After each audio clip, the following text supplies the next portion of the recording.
Ella. La palabra se quebró en sus labios como un susurro de fantasma, arrancándolo del sueño con una violencia que le dejó el corazón galopando desbocado contra las costillas. Llevaba 10 años despertando así, con el cuerpo ardiendo en un fuego que no encontraba alivio, y la imagen de un rostro que no podía retener del todo, solo la sensación de una presencia que lo dejaba hueco. El sudor frío le perlaba la frente mientras sus ojos se acostumbraban a la penumbra de su opulenta habitación en el casco de la Soledad. Las sábanas de lino egipcio, frías y solitarias, eran un insulto a la hoguera que lo consumía por dentro. 10 años de luto, 10 años de un poder absoluto sobre la pampa que se sentía como ceniza en la boca. 10 años persiguiendo en sueños a una mujer que quizás solo era producto de su desesperación. ¿Qué harías vos en su lugar? Cuando la única vida que sentís es la que te roba el sueño. Contame desde qué ciudad me estás escuchando. Necesito saber que no estoy solo en esto. Y si querés escuchar más historias como esta, suscríbete al canal. El alba teñía de un rosa pálido el horizonte infinito de la pampa, pero para Lisandro Alcorta, el patrón, los colores habían muerto hace una década. Se movía por el casco de la estancia con la precisión de un autómata. Su rostro, una máscara impasible de autoridad que nadie se atrevía a cuestionar. Su palabra era ley, su mirada, una sentencia. Sin embargo, ese control férreo era su única defensa contra el caos que lo devoraba. Benjamín, su capataz y único amigo, lo encontró junto a los corrales, con la vista perdida en la distancia. Lisandro, los Rivas insisten con su hija menor. Dicen que es la más bella de la comarca, dijo, su voz cautelosa, sabiendo que pisaba terreno peligroso. Lisandro ni siquiera se giró. El aire se cargó de una tensión eléctrica, palpable, un silencio pesado que solo fue roto por el resoplido de un caballo. El deber lo llamaba, la sangre lo obligaba, pero su alma se negaba a traicionar el único fantasma que lo mantenía vivo. No me interesan las hijas de nadie, Benjamín, ni sus dotes, ni sus sonrisas ensayadas. La respuesta de Lisandro fue cortante como el filo de una faca. Un muro de hielo que congeló el aire de la mañana. Se volvió para enfrentar a su amigo, y por un instante la máscara de patrón se resquebrajó, revelando un dolor antiguo y devastador. Ya te lo dije, no habrá otra patrona en la Soledad hasta que encuentre a la mujer de mis sueños, a ella. Benjamín suspiró, derrotado. Llevaban años teniendo la misma conversación, pero ese día algo era diferente. Mientras Lisandro hablaba, una corriente extraña recorrió su cuerpo, un presentimiento tan intenso que le erizó la piel. El viento, que siempre soplaba con la misma melodía melancólica sobre los pastizales, pareció cambiar de tono, trayendo consigo una vibración desconocida, una promesa de cambio que se instaló en su pecho como una brasa incandescente, una expectativa casi dolorosa. La sensación no lo abandonó en todo el día. Se encontró distraído, con los sentidos agudizados, buscando en cada rincón una respuesta a esa inquietud que le hacía vibrar el alma. Era una cercanía inexplicable, como sentir el perfume de una flor que todavía no ha brotado. Desde la ventana de su escritorio, que dominaba el camino de entrada flanqueado por eucaliptos centenarios, observó cómo las tareas de la estancia seguían su curso inalterable. Pero él sentía que el eje del mundo estaba a punto de moverse. El polvo levantado por una carreta lejana llamó su atención. No era de los proveedores habituales. Se quedó inmóvil, observando cómo se acercaba lentamente, trayendo consigo algo más que simples pasajeros. Era el destino, galopando hacia él. Una nueva presencia estaba por cruzar los límites de su dominio, una figura anónima que, sin saberlo, llegaba para incendiar su mundo de sombras o para hundirlo definitivamente en la oscuridad. Elena Campos sentía el traqueteo de la galera como un eco de los temblores de su propio corazón. Cada kilómetro que los acercaba al casco de la Soledad era un paso más hacia una jaula dorada. Un escenario imponente donde ella no era más que una sombra proyectada por el brillo de sus primas, Clara y Delfina. A sus 19 años, había aprendido a hacerse invisible, una habilidad perfeccionada bajo la mirada helada de su tía Inés. El polvo del camino se pegaba a su vestido sencillo, un contraste brutal con los sedas y encajes de las otras dos. Afuera, la pampa se extendía infinita y salvaje, una promesa de libertad que le arañaba el alma. Pero al cruzar los imponentes portones de hierro forjado, flanqueados por eucaliptos que parecían guardianes centenarios, ese anhelo se encogió. El aire se volvió más denso, cargado con el peso del poder y la opulencia. Se sintió una semilla fuera de lugar, arrojada sobre mármol frío en lugar de tierra fértil. El interior del casco era aún más abrumador. Maderas oscuras que olían a cera y a tiempo. Platería que reflejaba una luz solemne y silencios tan pesados que parecían absorber el sonido de su propia respiración. Para sus primas era un palacio de oportunidades. Para Elena, un mausoleo. Esta temporada de fiestas, que duraría 2 meses, era la carrera final para que Clara o Delfina capturaran el interés del viudo y poderoso patrón. Su tía Inés se lo había dejado claro. El rol de Elena era simple y cruel. No hacer sombra, no hablar sin que se le preguntara y, sobre todo, no llamar la atención. Era la maleza que debía ser ignorada para que las rosas de su tía pudieran ser admiradas.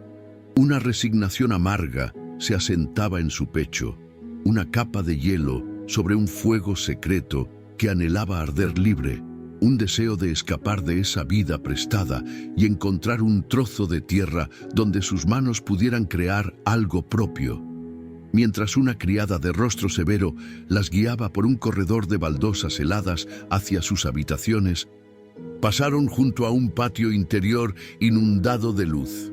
Allí, un hombre mayor, de manos agrietadas y espalda encorvada, luchaba por mover una maceta de terracota inmensa, de la que brotaba un jazmín cargado de pimpollos. Sus primas pasaron de largo, sus vestidos susurrando con indiferencia sobre el suelo pulido. Doña Inés le lanzó a Elena una mirada de advertencia, un mandato silencioso. Pero Elena no pudo. Ver la tensión en el rostro del viejo jardinero, el esfuerzo que hacía temblar sus brazos, despertó en ella un impulso más fuerte que su miedo. Con un murmullo de disculpa, se apartó del grupo y se acercó al hombre. «Permítame, señor. Entre los dos será más fácil». El jardinero, Santos, la miró con una sorpresa que rápidamente se transformó en una gratitud genuina, una calidez que contrastaba con la fría majestuosidad de la casa. Más tarde, mientras deshacía su humilde equipaje en la pequeña alcoba que le habían asignado, contigua a la de sus primas, una joven mucama entró a traerle agua fresca. La muchacha, Ana, de su misma edad, tenía una chispa amable en los ojos. Al ver la tierra bajo las uñas de Elena por su ayuda a Santos, sonrió con complicidad. «Tiene buenas manos para las plantas, señorita, como las de la primera patrona». La mención despertó la curiosidad de Elena. Ana bajó la voz, como si hablara de un secreto sagrado. El patrón, don Lisandro, no ha vuelto a ser el mismo desde que ella partió. Es el hombre más poderoso y respetado de la comarca, justo, pero distante, como si viviera detrás de un vidrio. Dicen que carga una pena tan grande que ni toda su fortuna puede aliviarla. La descripción pintó en la mente de Helena la imagen de un rey herido, un gigante solitario gobernando un reino de sombras. Las palabras de Ana se quedaron flotando en el aire quieto de la habitación, y a Helena la recorrió un escalofrío inexplicable. Sintió una punzada de empatía, una extraña y peligrosa conexión con el dolor de ese hombre al que ni siquiera conocía. Era una sensación absurda, como sentir nostalgia por un lugar nunca visitado. Por un instante, una curiosidad ardiente amenazó con consumir su prudencia. Quería entender esa soledad que parecía impregnar hasta las paredes de la estancia, pero la voz de su tía, afilada y fría como una aguja de hielo, resonó en su memoria. «Sos una Campos venida a menos, una agregada. Tu único deber es no estorbar». Sacudió la cabeza, ahuyentando la tentación. Ella no estaba allí para entender a nadie, menos aún al patrón. Su objetivo era sobrevivir esas semanas con la cabeza gacha, pasar desapercibida. Evitar a Lisandro Alcorta no era una opción, era una necesidad para su supervivencia. Al caer la noche, un silencio profundo se apoderó de la soledad. Desde la ventana de su pequeña habitación que daba a los corrales, Helena observaba cómo la luna teñía de plata los campos. El aire fresco olía a pasto y a tierra húmeda, un bálsamo para su espíritu inquieto.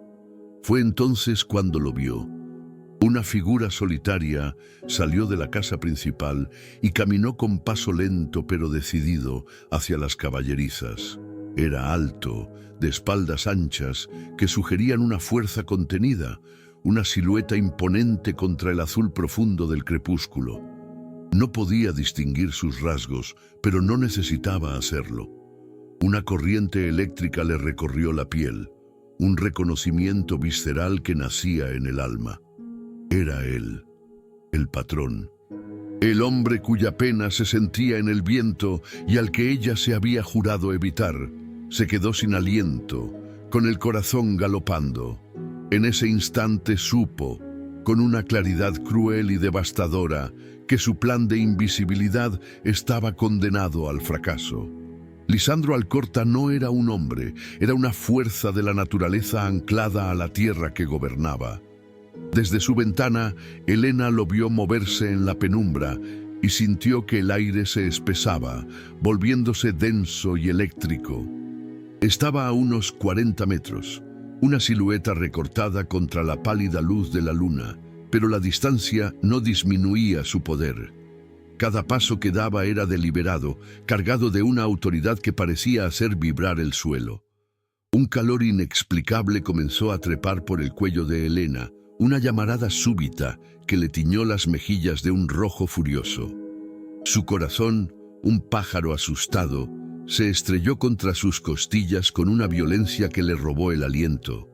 Sus manos, apoyadas en el alféizar frío, empezaron a hormiguear, como si la energía de aquel hombre hubiera viajado por el aire nocturno para tocarla. No podía ver su rostro, solo la imponente estructura de sus hombros y su andar seguro. Pero fue suficiente para despertar algo en ella, algo antiguo y peligroso. La vergüenza la golpeó con la fuerza de una bofetada. ¿Quién era ella para sentir algo así? Una huérfana, una agregada que vivía de la caridad de su tía, una sombra cuyo único propósito era no ser notada. Y sin embargo, su cuerpo la traicionaba de una manera tan profunda y visceral. La piel se le erizó por completo, cada poro abierto y alerta, como si esperara un contacto que su mente repudiaba con todas sus fuerzas. Se recriminó con ferocidad, mordiéndose el labio inferior hasta sentir el sabor metálico de la sangre. Era una locura, una insensatez que podía costarle el frágil refugio que tenía. Este hombre era el patrón, el centro de este universo de poder y riqueza, el objetivo de sus primas. Sentir esta corriente devastadora por él no era solo inapropiado, era una sentencia de muerte para su precaria existencia.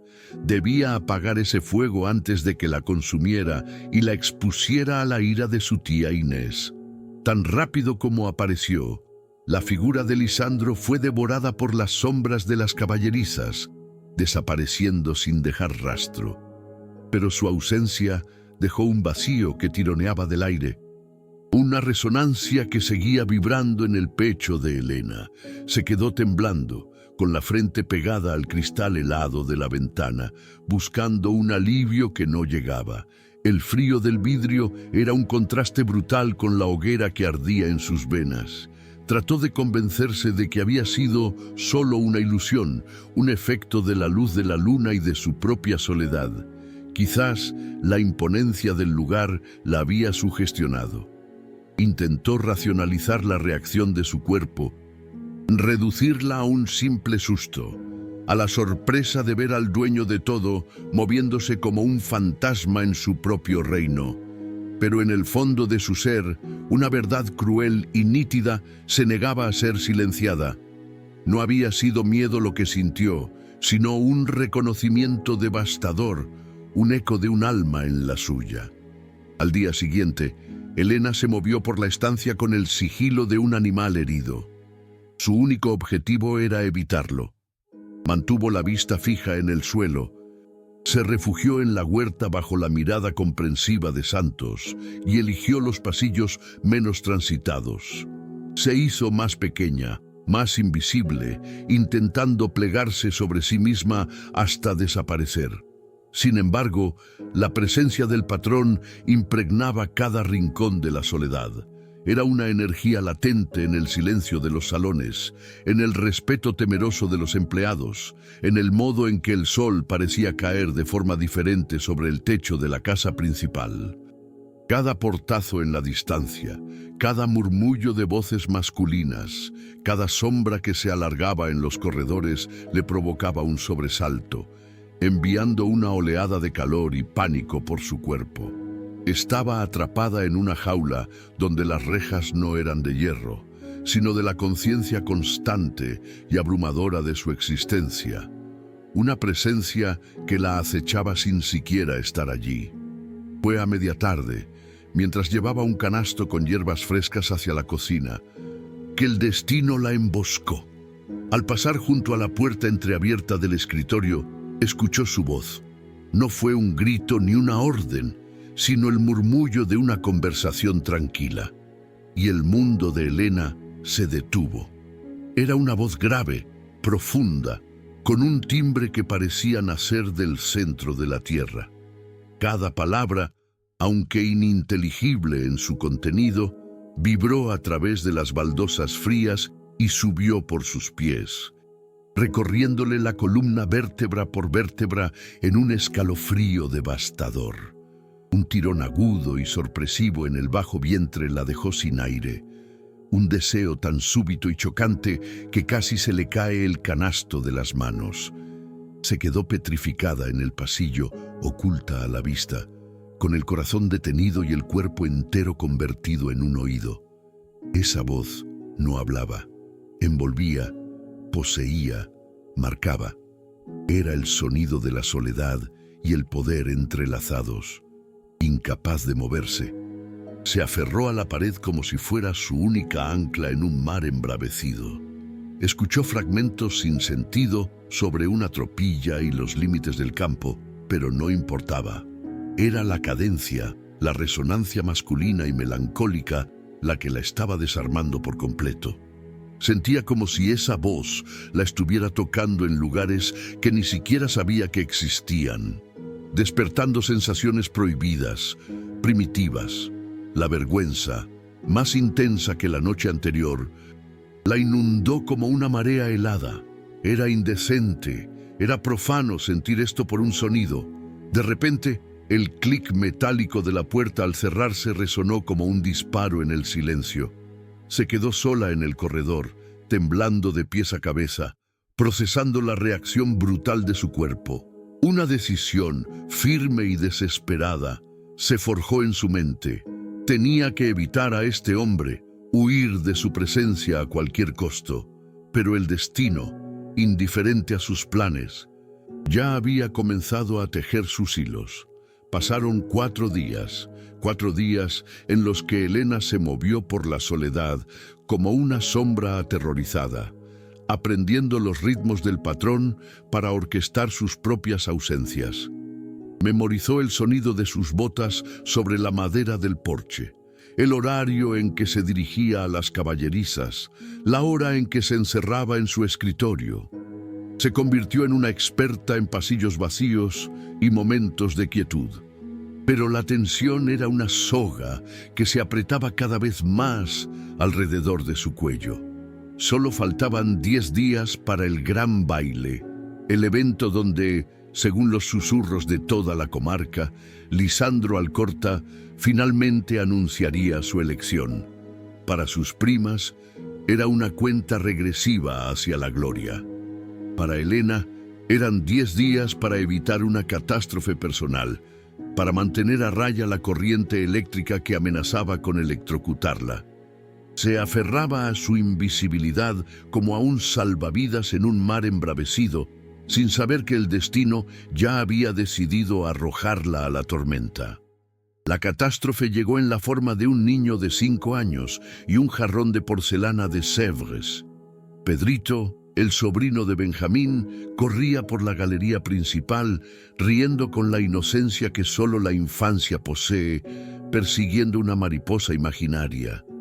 Elena, que volvía de la huerta, lo vio tropezar peligrosamente cerca de la mesita que sostenía el jarrón, una reliquia invaluable de la madre de Lisandro. Sin pensarlo un segundo, su cuerpo reaccionó. Soltó su canasto y se lanzó hacia adelante, no para salvar el objeto, sino para interponerse entre el niño y la inminente caída. Logró apartar a Pedrito justo a tiempo, pero su propio impulso la hizo chocar contra la mesa.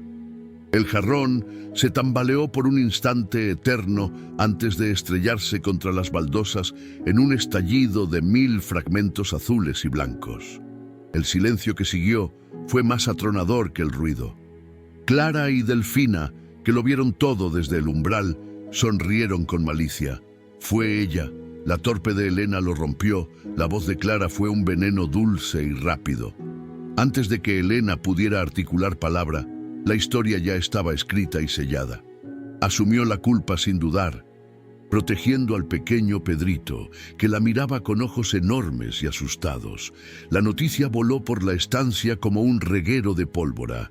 Media hora después, Ana, la joven mucama, la encontró temblando en su habitación. «Señorita, el patrón quiere verla, en su escritorio, ahora». Cada palabra fue un martillazo en el pecho de Elena. El terror, frío y paralizante, le robó el aire. Era el fin. Su plan de invisibilidad había fracasado de la manera más espectacular y humillante posible. Ahora debía enfrentarlo.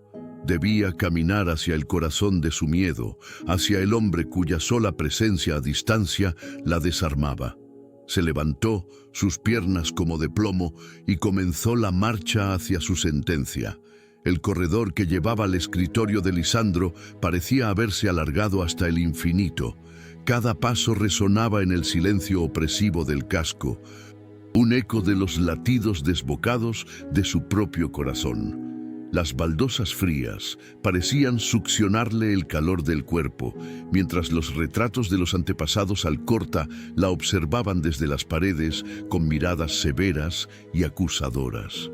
Se sentía pequeña, una intrusa a punto de ser aplastada por el peso de la historia y el poder.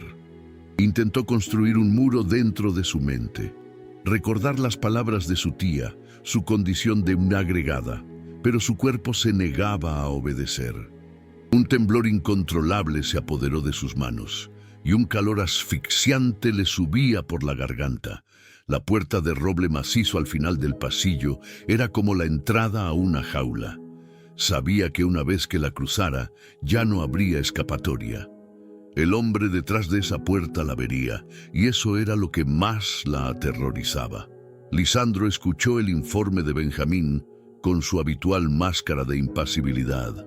Fue la señorita Campos, patrón, la sobrina de doña Inés. Rompió el jarrón de su madre. Al oír su nombre, Campos, algo se sacudió violentamente en su pecho.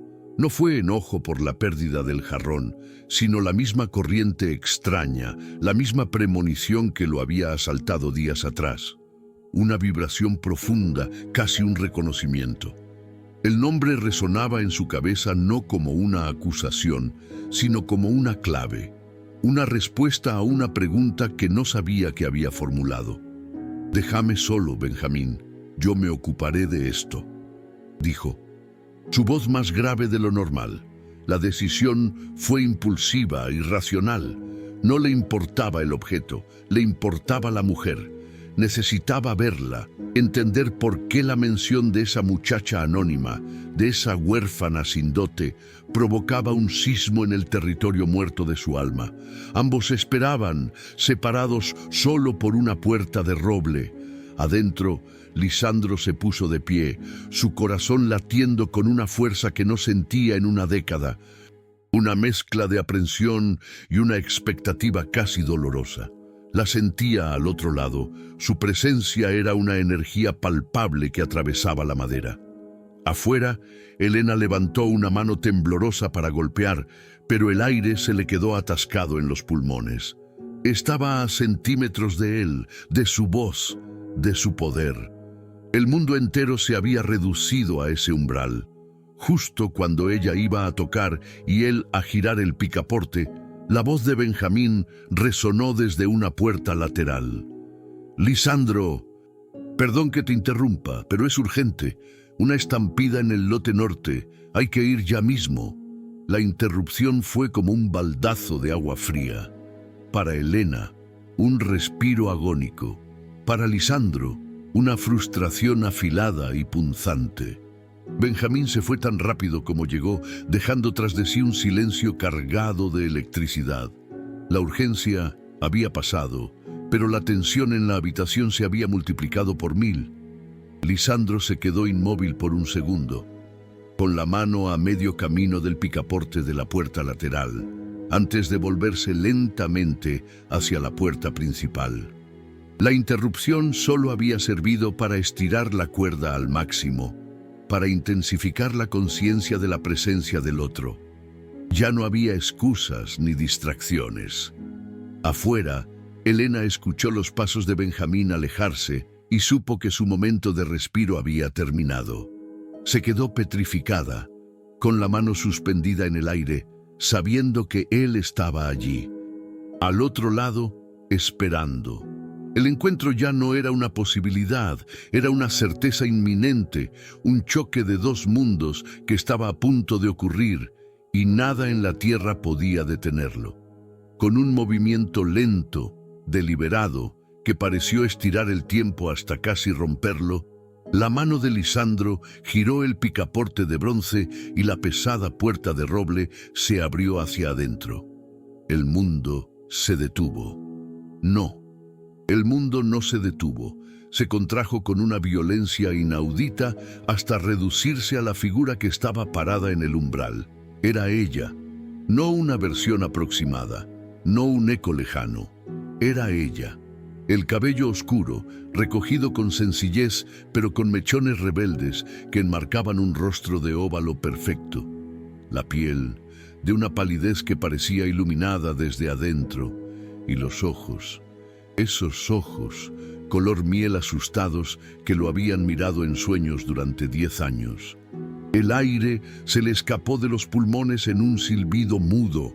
La había buscado en el vacío de sus noches, en la desolación de sus días, y ahora estaba ahí, a 1 metro de distancia, tan real que dolía, tan tangible que el universo entero se sentía como una ilusión barata a su lado. El reconocimiento no fue una idea, fue un cataclismo físico. Cada célula de su cuerpo gritó su nombre en un coro silencioso y devastador. Era el rostro que había besado en la irrealidad del sueño. La curva de su cuello que había anhelado proteger, la forma de sus labios que conocía con una intimidad imposible y desgarradora. Un alivio tan brutal y absoluto lo golpeó que sus rodillas casi cedieron bajo su peso. La mujer que creía un fantasma de su dolor, una invención de su soledad, existía. Era de carne y hueso.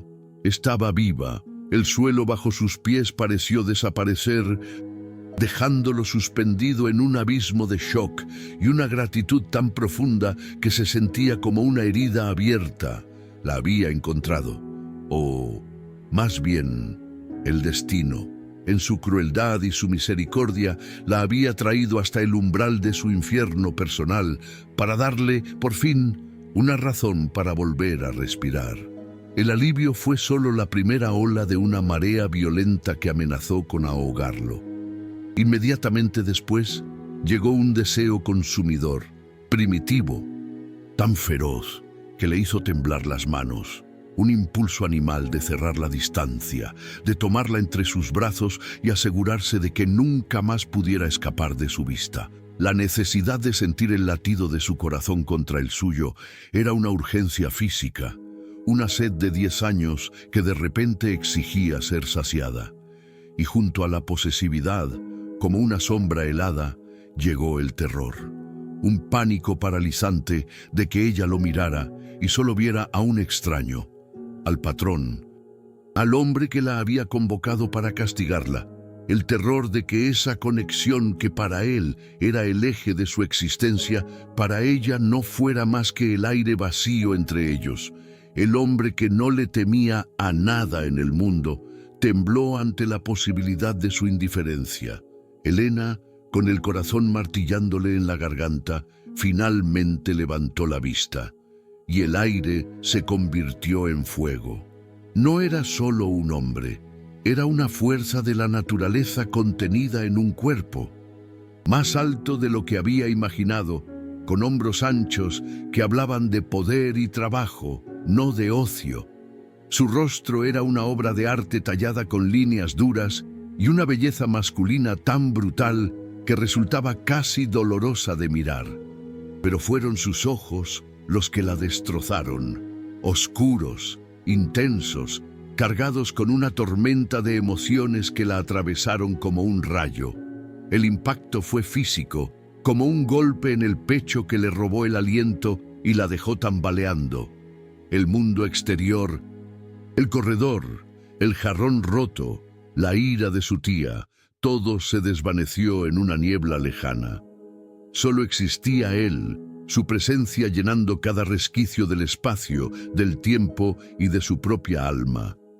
Una corriente eléctrica, un reconocimiento que no tenía lógica ni memoria, la sacudió desde la planta de los pies hasta la raíz del cabello. Su cuerpo, esa parte animal y sabia que no entendía de rangos ni de deberes, pareció suspirar de alivio, como si hubiera estado esperando este reencuentro toda su vida. Un calor insoportable se extendió por su vientre y subió hasta su rostro, tiñéndola de una vergüenza que era casi placer.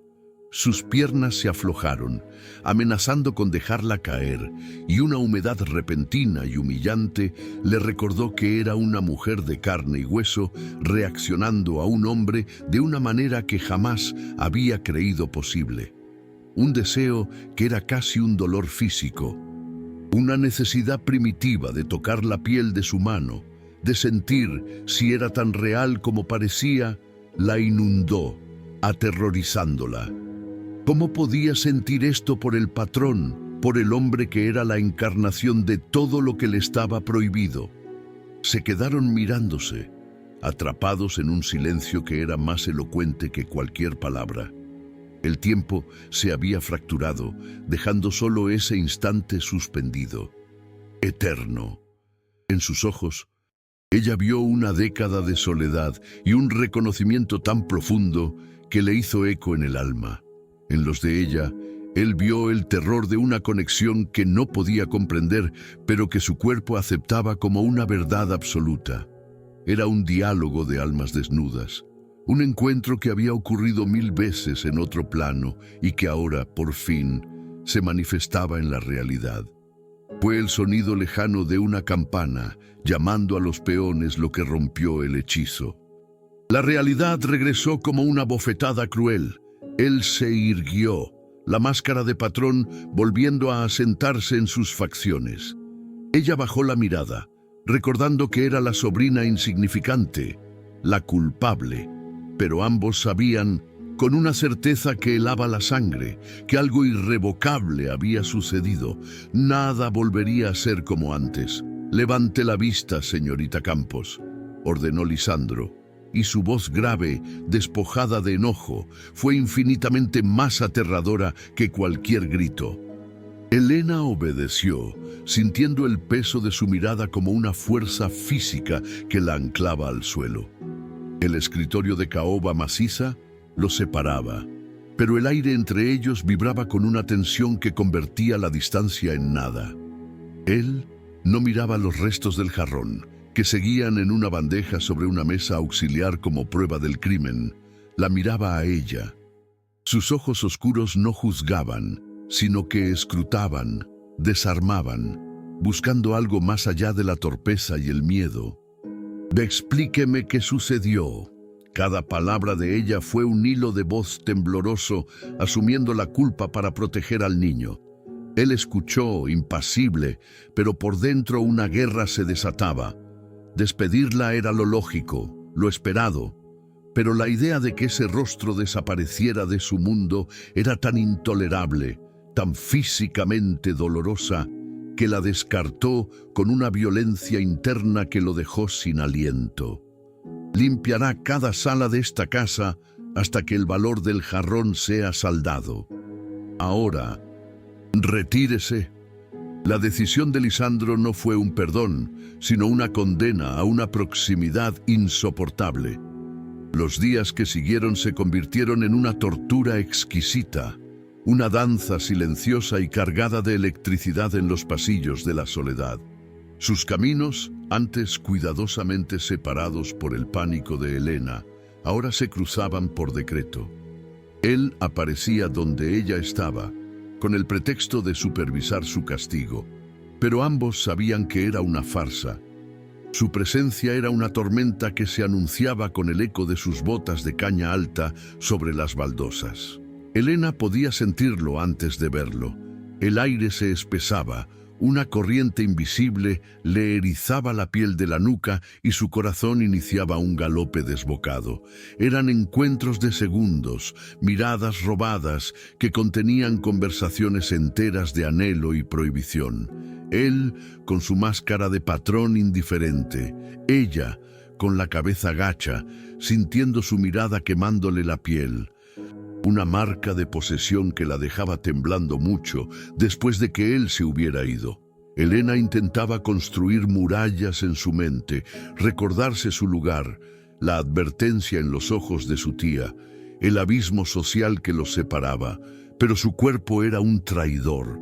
Se había vuelto una brújula que solo apuntaba hacia él, un instrumento hipersensible que registraba cada matiz de su cercanía. Cuando él entraba en una habitación, su respiración se volvía superficial. Sus manos perdían fuerza y sus pensamientos se fragmentaban en un torbellino de pánico y un deseo tan profundo que la avergonzaba. Se movía por la estancia como un animal acorralado, consciente de cada sombra, de cada puerta que se abría. La resolución de mantenerse invisible se desmoronaba con cada encuentro forzado. Se sentía expuesta, vulnerable, como si él pudiera ver a través de su vestido sencillo y su actitud sumisa, directamente hasta el núcleo ardiente de su alma, donde un anhelo prohibido crecía salvaje, como las plantas que tanto amaba, buscando desesperadamente la luz de su atención. El primer toque fue un accidente, una catástrofe silenciosa. Elena estaba en la biblioteca, subida a una pequeña escalera de mano para limpiar los estantes más altos, cuando perdió el equilibrio. No gritó. Se preparó para el golpe, para la humillación, pero en lugar del suelo duro, sintió dos manos de hierro sujetándola por la cintura, deteniendo su caída con una facilidad pasmosa. El mundo se detuvo. Era él. Estaba tan cerca que podía sentir el calor que emanaba de su pecho a través de la tela de su vestido, oler el aroma a cuero, tabaco y tierra que era únicamente suyo. Sus manos la quemaban. Una descarga eléctrica, violenta y devastadora, la recorrió de pies a cabeza, dejándola sin aliento, con los músculos paralizados. Sus dedos se rozaron cuando él la ayudó a estabilizarse. Un contacto mínimo, piel contra piel, que se sintió como un rayo. Se quedaron congelados por un segundo que duró una eternidad, mirándose a los ojos, atrapados en la magnitud de lo que ese simple roce había desatado. Durante horas, ambos sintieron el fantasma de ese contacto. Elena se frotaba la cintura y los dedos una y otra vez, pero la sensación de la quemadura invisible persistía, un recordatorio constante y enloquecedor de la fuerza de sus manos, de su calor. Para Lisandro, la sensación de su cuerpo frágil y tembloroso entre sus brazos había reavivado una parte de él que creía muerta y enterrada. La obsesión, que hasta entonces había sido una brasa contenida, se convirtió en un incendio forestal. Ya no se trataba solo de verla o de sentir su presencia. Ahora existía una necesidad física, una sed desesperada por volver a tocarla, por confirmar que la electricidad que había sentido era real. La excusa del castigo se volvió insostenible. Ahora la buscaba con una determinación casi animal, movido por un impulso que su razón ya no podía controlar. La había tocado, y ese simple acto había sellado su destino, encadenándolo a ella de una manera irrevocable. La presión externa llegó en forma de una carta con el sello de su tía Inés. El papel olía al perfume rancio de la hipocresía y cada palabra era una daga helada. No había preguntas, solo órdenes veladas y recordatorios crueles de su dependencia. Espero que tu comportamiento no esté dando lugar a habladurías que puedan perjudicar las oportunidades de tus primas. Recuerda quién eres, Elena, una sombra, y las sombras no deben aspirar al sol o se desvanecen. La amenaza implícita le revolvió el estómago. El pánico, que había sido un compañero constante, se transformó en un terror tangible. Su tía lo sabía, o lo sospechaba. El frágil equilibrio de su existencia estaba a punto de romperse. La carta era un recordatorio brutal de la jaula en la que vivía, una jaula cuyas rejas no eran de hierro, sino de deber, gratitud y la vergüenza que le habían inculcado desde niña. Querer a Lisandro no era solo un sueño imposible, era una traición que podía costarle todo. Esa misma noche, Benjamín encontró a Lisandro en las caballerizas, no trabajando, sino mirando a su caballo favorito con una intensidad ausente. La máscara de patrón se había resquebrajado, revelando a un hombre al borde del abismo. «Hace días que no sos vos, Lisandro. ¿Qué te pasa?», preguntó el capataz, su voz cargada de una preocupación genuina. Lisandro tardó en responder, su mandíbula apretada. «La encontré, Benjamín», dijo finalmente, y las palabras salieron rotas como si le desgarraran la garganta. «La mujer de mis sueños no era un sueño, es ella, es real». Benjamín lo miró, confundido. «¿La sobrina de doña Inés? ¿La muchacha del jarrón?». Lisandro asintió, pasándose una mano por el pelo con desesperación. «Es ella, y ahora que la encontré, que sé que existe, todo el universo me grita que es imposible. Mírala a ella, Benjamín, y mírame a mí. Es una locura que me está quemando vivo». Mientras Lisandro confesaba su tormento, Elena buscaba refugio en la huerta, bajo el manto protector de la noche. La luna llena bañaba las hojas de plata, pero no le traía paz. Sostenía la carta arrugada de su tía en una mano.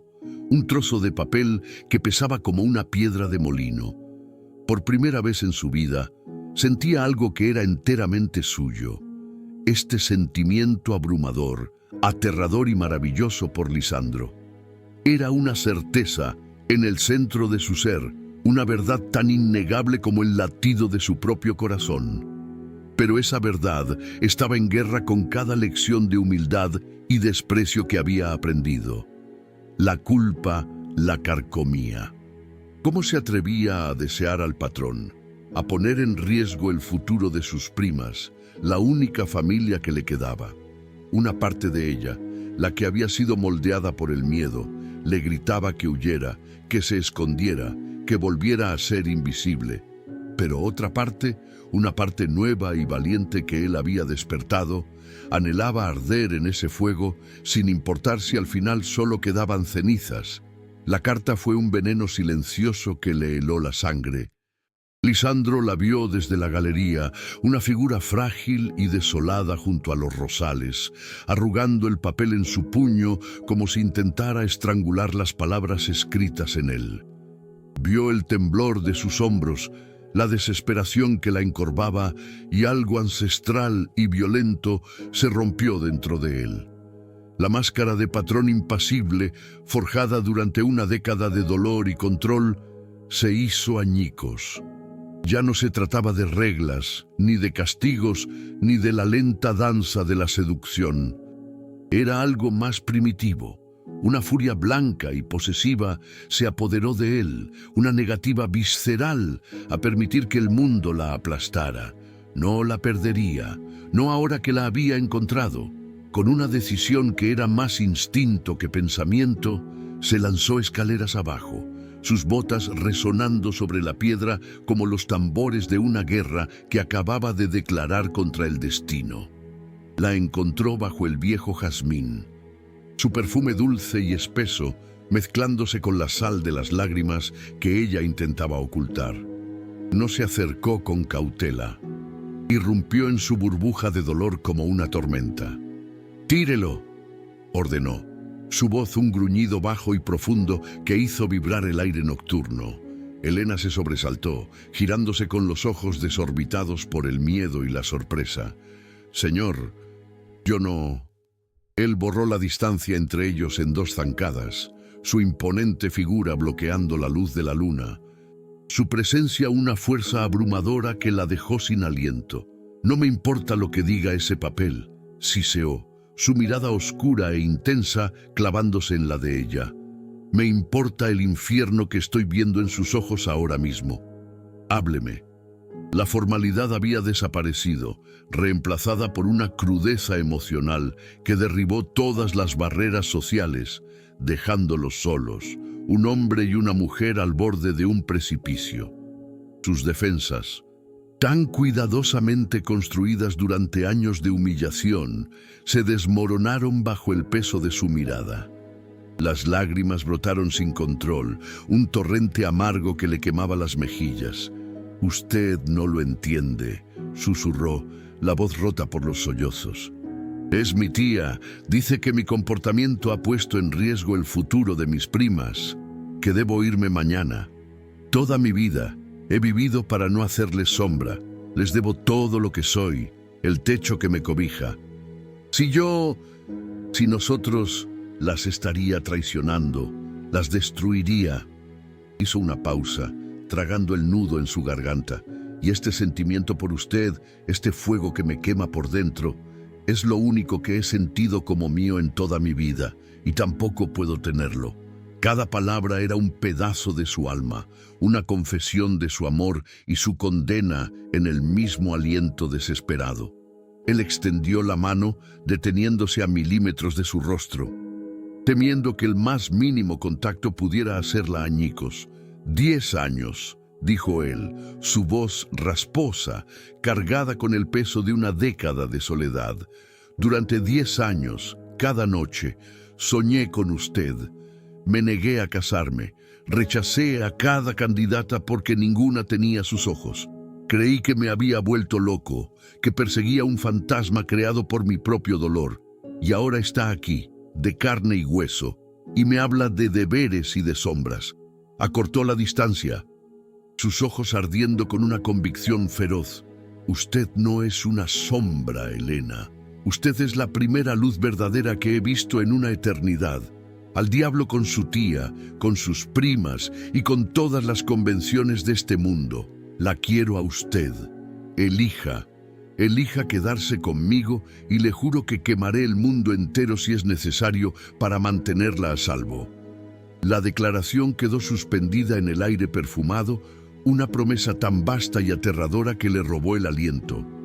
Su mente gritaba que era imposible, una locura, pero su corazón, su alma, ya había tomado una decisión.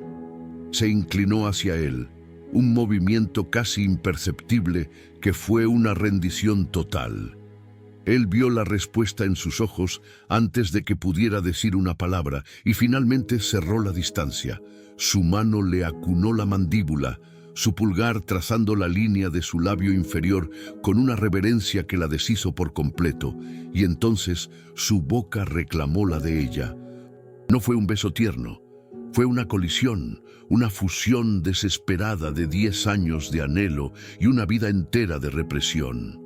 Fue el sabor salado de las lágrimas, el calor abrasador de su piel, la fuerza de sus brazos rodeándola como si quisiera fundirla con él. En ese instante no eran nada más que dos mitades de un alma rota encontrándose en la oscuridad. El beso se rompió, dejándolos a ambos sin aliento, temblando en la quietud de la noche. La cruda realidad se estrelló contra ellos con la fuerza de una ola helada. Elena se apartó, un sollozo ahogado escapando de sus labios. «Debo irme», susurró, y las palabras sabían a ceniza. «Mañana por la mañana, mi tía se asegurará de ello. Es la única manera de evitar un escándalo, de protegerlas». Él quería encadenarla a su lado, gritar, pero vio el terror genuino en sus ojos y comprendió que el sacrificio que ella hacía era un acto de amor, aunque lo destrozara. «Váyase, entonces», dijo, cada palabra una agonía. «Cumpla con su deber. Pero escúcheme bien, Elena. Esto no ha terminado. No voy a perderla». Ella se dio la vuelta y corrió hacia la casa, una sombra que se desvanecía. Él se quedó solo, con el sabor de ella en sus labios y una promesa de guerra ardiendo en su corazón. El enfrentamiento final era inevitable. La mañana de la partida de Elena fue una herida silenciosa en el corazón de la soledad. El alba apenas teñía el horizonte cuando ella, con su pequeño atado de ropa en la mano, cruzó el patio en penumbras. Santos, el viejo jardinero, la esperaba junto al jazmín, sus ojos acuosos reflejando una tristeza antigua. No dijo nada, solo le entregó un pimpollo blanco, un pedazo del alma de la estancia para que se lo llevara. Ana, la mucama, la abrazó con una fuerza desesperada, susurrando entre sollozos que rezaría por ella. Incluso el pequeño Pedrito, al verla caminar hacia la galera que la esperaba en el portón, corrió tras ella, sus manitos aferrándose a su falda. «No te vayas, Elena. ¿Quién me va a contar cuentos de flores?». Cada palabra era una navaja que le desgarraba el alma. Subió al carruaje con una resignación de mármol, el rostro impasible ocultando el paisaje devastado de su corazón, dejando atrás el único lugar donde había sentido, por un instante, que podía florecer. Tras su partida, un silencio de tumba descendió sobre el casco. Lisandro Alcorta se convirtió en la encarnación de ese vacío. Los días se sucedían en una neblina gris de indiferencia. No comía, apenas dormía. Pasaba horas en su escritorio, no trabajando, sino con la mirada perdida en la silla vacía donde ella se había sentado. El fuego que Elena había encendido en él no se había apagado. Se había convertido en un veneno helado que le recorría las venas, paralizándolo. Benjamín intentaba romper esa coraza de apatía, trayéndole informes, hablándole del ganado, de la inminente fiesta, pero Lisandro era una estatua. Su poder, que doblegaba la pampa a su antojo, era inútil contra el desierto que se había instalado en su pecho. Por primera vez en su vida, el patrón de la soledad no sabía qué hacer. Estaba completamente a la deriva en un mar de silencio, anclado únicamente al recuerdo del sabor de ella en sus labios. Los días se consumieron con una crueldad metódica, y la noche del gran baile llegó como una sentencia. La soledad, que había sido un mausoleo de su dolor, ahora se vestía de fiesta, una burla macabra a la desolación de su dueño. Candelabros de plata pulida reflejaban la luz de cientos de velas. Guirnaldas de flores frescas perfumaban el aire y la música de una orquesta flotaba desde el gran salón.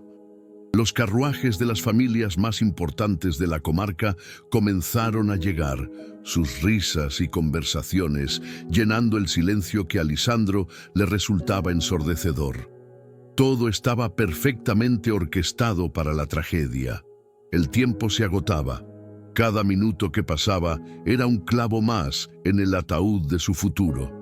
La atmósfera era de una belleza insoportable, una celebración fastuosa de la rendición, de la muerte de la única esperanza que había conocido en una década.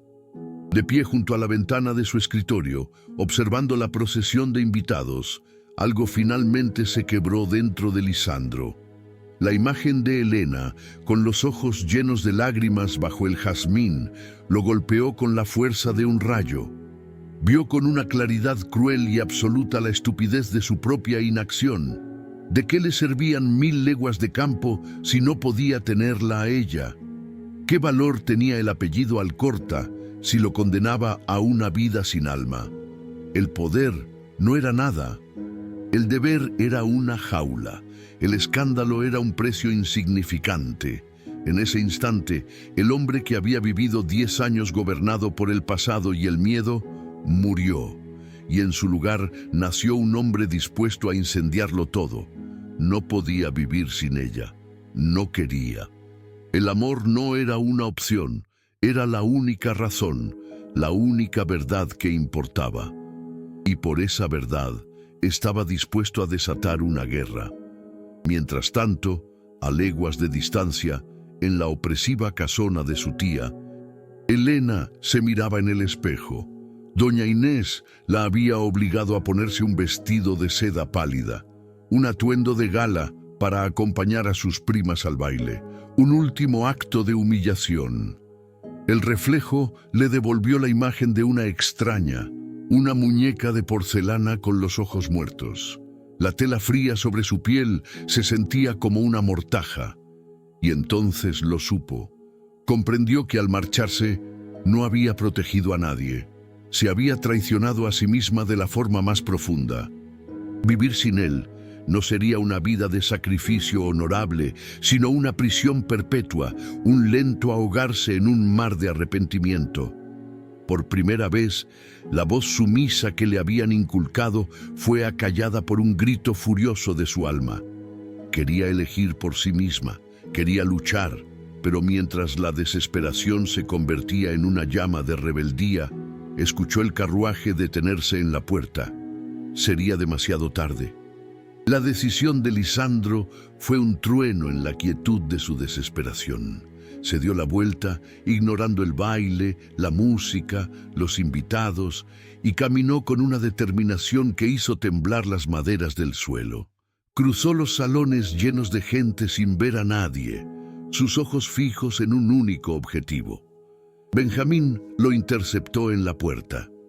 «Lisandro, por el amor de Dios, ¿qué vas a hacer? Vas a provocar un escándalo que manchará tu nombre para siempre». Lisandro ni siquiera aminoró la marcha. Puso una mano en el hombro de su amigo, su mirada ardiendo con una locura lúcida. «Mi nombre ya es ceniza sin ella. Apártate, Benjamín, o vení conmigo». Sin esperar respuesta, se lanzó hacia las caballerizas. En el gran salón, el maestro de ceremonias golpeó su bastón. La música se detuvo. Los murmullos expectantes llenaron el aire. El momento del anuncio había llegado. El evento climático estaba a punto de comenzar. Y el patrón galopaba a través de la noche para reescribir el destino a sangre y fuego. El gran salón de la soledad era una jaula dorada, sofocante en su esplendor. Cientos de velas parpadeaban en los candelabros de plata, arrojando una luz temblorosa sobre los rostros expectantes de la aristocracia rural. El aire, espeso con el perfume de los nardos y el murmullo de las sedas, era irrespirable para Helena. De pie junto a sus primas, con la mirada vacía fija en un punto inexistente del suelo de mármol, se sentía como un fantasma en su propio funeral. El maestro de ceremonias, un hombrecillo de bigotes encerados, golpeó el suelo con su bastón. La música se desvaneció y un silencio cargado de anticipación se apoderó de la sala. Se suponía que Lisandro aparecería para anunciar su compromiso con Clara, el final predecible de esta farsa cruel. Pero el estrado estaba vacío. Helena sintió una punzada de una esperanza tan dolorosa que casi la hizo doblarse.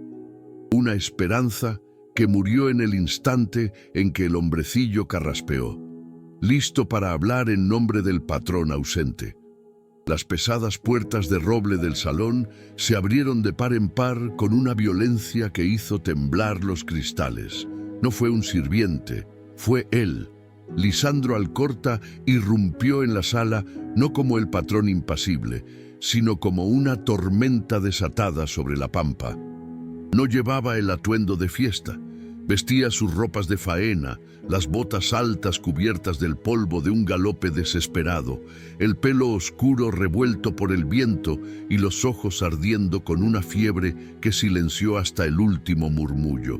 Cada persona en esa sala, desde el estanciero más poderoso hasta la dama más enjollada, se quedó congelada, presa de un shock colectivo. La música, que intentaba reanudarse, murió en un gemido desafinado. Él era un animal salvaje en medio de una exhibición de pájaros enjaulados, y su presencia cruda y real hizo que toda la opulencia del salón pareciera de repente frágil, falsa y ridícula. Su mirada barrió la multitud con desdén, buscando, cazando, hasta que la encontró. Atravesó el mar de rostros petrificados como si no existieran. El espacio se abrió ante él, una estela de miedo y asombro. Doña Inés intentó interponerse, su rostro una máscara de furia pálida. «Lisandro, ¿qué significa este atropello?» Él ni siquiera la miró, la apartó con un gesto de su brazo que fue una sentencia, no un empujón. Se detuvo a 3 pasos de Helena, y en el silencio absoluto de la sala, su voz resonó, no fuerte, pero cargada con el peso de una década de infierno. La busqué durante 10 años en el vacío de mis sueños, dijo, sus ojos clavados en los de ella, ignorando al resto del mundo. Y no voy a permitir que una farsa de sociedad me la arrebate ahora que la encontré. Ella no es la sombra de nadie. Ella es la única luz que ha conocido esta casa desde que la memoria tiene uso. Ella es mía, siempre lo fue, y no me importa el escándalo, ni los apellidos, ni el infierno que se desate. La declaración cayó como una bomba. Un jadeo colectivo recorrió la sala, seguido de un estallido de murmullos escandalizados que se extendió como un incendio en pasto seco. Las damas se abanicaban con furia, susurrando palabras como deshonra y locura. Los hombres se miraban entre sí, con las mandíbulas apretadas, testigos de la ruptura de un código sagrado. Clara y Delfina se habían puesto pálidas como el nácar, la humillación pública quemándoles el rostro. Doña Inés, lívida, parecía a punto de sufrir un colapso, su boca abriéndose y cerrándose sin emitir sonido, su plan maestro hecho añicos de la manera más espectacular posible. En medio del caos, Benjamín, de pie cerca de la puerta, observaba a su amigo no con espanto, sino con una admiración cruda y profunda. El patrón no solo estaba reclamando a una mujer, estaba demoliendo el mundo que lo había mantenido prisionero para construir uno nuevo sobre sus ruinas. Lisandro ignoró el pandemonium que había desatado. Para él, solo existía ella. El mundo se había reducido a sus ojos color miel, dilatados por el miedo y una esperanza imposible. Dio el último paso que los separaba, su sombra cubriéndola, protegiéndola del juicio de cientos de miradas. No la tocó. Simplemente extendió su mano, la palma hacia arriba, una ofrenda de una vulnerabilidad tan absoluta que le partió el alma a Helena. «Venga conmigo, Helena». Su voz era ahora un ruego, el poderoso patrón humillándose ante ella, ante todos. «No le ofrezco seguridad ni aprobación, le ofrezco una vida, la suya, la nuestra. Elija ahora, elija por usted». Él por primera vez. El tiempo se detuvo. Cada latido de su corazón era un trueno. La mano de él era un ancla en la tormenta, una promesa de tierra firme. Podía quedarse y ahogarse en el deber, o podía tomar esa mano y aprender a volar. Sin dudar un segundo más, levantó su mano temblorosa y la depositó en la de él. Sus dedos se entrelazaron, un torrente de electricidad sellando el pacto. «Sí», susurró ella. Y la palabra resonó en el silencio expectante con la fuerza de un juramento. Doña Inés finalmente encontró su voz y soltó un chillido de furia. «¡Traidora! ¡Maldita!». Pero era demasiado tarde. Lisandro la rodeó con un brazo, la levantó del suelo como si no pesara nada y la sostuvo contra su pecho. Con Helena en sus brazos, se dio la vuelta y caminó hacia la salida, dejando atrás el escándalo y las ruinas de su antigua vida. Mientras cruzaban el umbral, la voz de Benjamín se alzó sobre el tumulto, clara y cortante. «De todos modos, patrón, el compromiso de la señorita Clara con el joven Rivas iba a romperse. Acabo de enterarme que apostó hasta la última hectárea de su campo. Buscaba una dote para salvarse, no una esposa». La revelación colgó en el aire, una justificación brutal que silenció a muchos y selló el destino de todos. Pasaron 3 meses, y el alba ya no teñía de rosa pálido un horizonte vacío, sino que se filtraba por las cortinas de lino para bañar la piel de la mujer que dormía a su lado. Lisandro Alcorta ya no despertaba con un nombre que se quebraba en sus labios como un susurro de fantasma, sino con el peso tibio y real del brazo de Helena sobre su pecho. El fuego que antes lo consumía en soledad ahora era un calor compartido, una hoguera mansa que calentaba el hogar. Su cabello oscuro, esparcido sobre la almohada, olía a jazmín y a tierra fértil. El aroma de la vida misma se movió con una lentitud reverencial para no despertarla, observando la paz en su rostro, y sintió una gratitud tan abrumadora que se sintió como un ancla hundiéndose en tierra firme después de una década a la deriva. La soledad ya no era un nombre irónico, sino una descripción del pasado. Había encontrado su centro, su norte, su todo, en la mujer que el destino le había traído.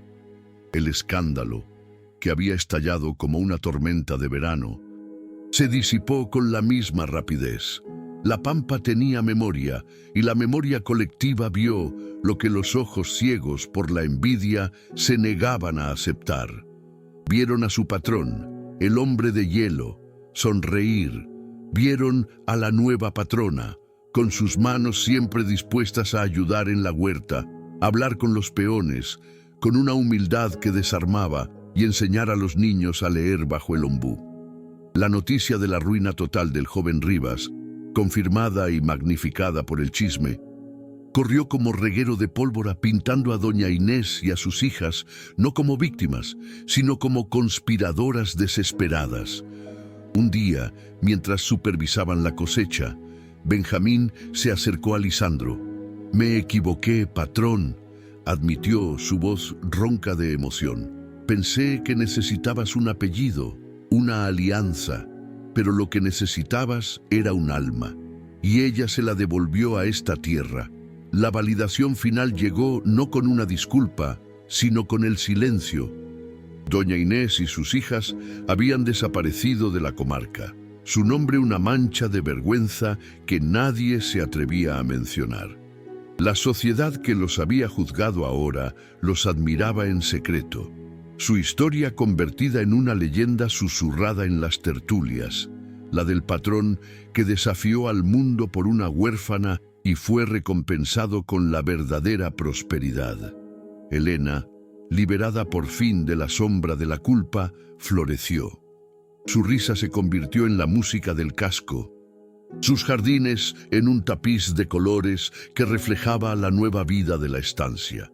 Santos, el viejo jardinero, la seguía con una devoción silenciosa, sus ojos brillantes viendo en ella el renacer de un espíritu que creía perdido para siempre. El pequeño Pedrito ya no la llamaba por su nombre, sino Madrina Elena. Un título que ella aceptó con lágrimas de una felicidad que nunca se había atrevido a soñar. Una tarde, mientras el sol se derramaba como miel sobre los campos, estaban sentados bajo el mismo jazmín donde todo había comenzado.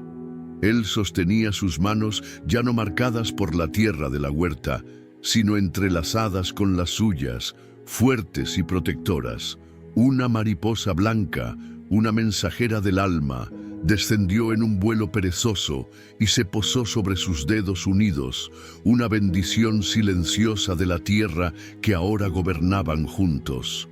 Él la miró, y la intensidad de sus ojos ya no contenía una década de dolor, sino la promesa de todas las décadas por venir. Se inclinó y besó sus manos, como lo había hecho frente a todos, pero esta vez no fue un desafío, sino un acto de adoración. Elena, susurró contra su piel, y el nombre, que una vez fue el eco de un sueño imposible, ahora era la palabra que contenía toda su realidad, todo su futuro, toda su vida.